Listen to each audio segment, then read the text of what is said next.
Minister of Health Dr. Frank Anthony, during his Wednesday COVID-19 update, made it clear that persons who choose to forge vaccination cards rather than acquiring it through accessing the jab will be persecuted to the fullest extent of the law. Fine, if you're found guilty of forgery, would be up to 3 years imprisonment.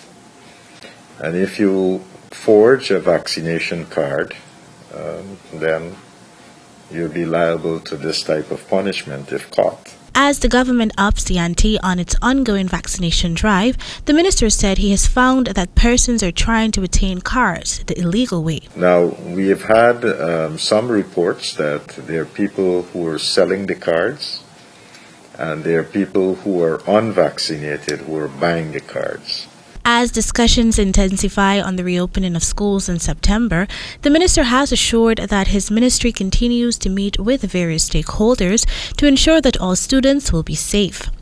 It was also replicated that the procurement of vaccines for the nation's children remains a high priority on the government's agenda. There is an existing immunization law in Guyana as it pertains to children, and we will be giving those vaccines in accordance with that particular law. Interestingly, Section 3 of the Public Health School Children Immunization Act says that no person shall be admitted to a school or daycare center unless that person produces a certificate of immunization. But while the government has announced the reopening of schools and the possibility of children becoming vaccinated, the Guyana Teachers Union announced on Wednesday that it will not support mandatory COVID vaccination for teachers. The union made it clear that while they have always supported free choice in taking the jab, they affirm that vaccination must remain voluntary and not be made mandatory.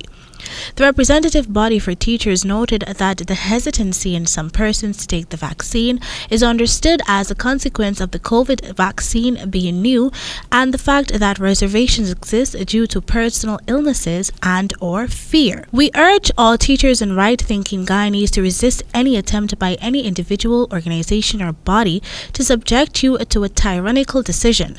Guyana must always be the land where rights and freedoms are respected, the statement posited. The union statement came on the heels of an announcement made by President Irfaan Ali on Monday, where teachers were encouraged to show leadership and get vaccinated in preparation for the reopening of schools.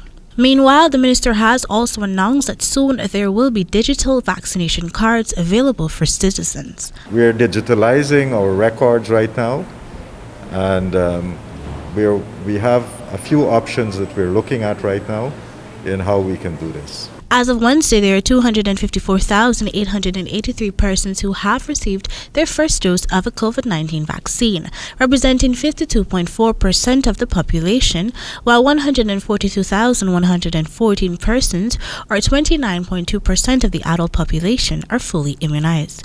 Reporting for the HGP Nightly News, Kendall Richmond.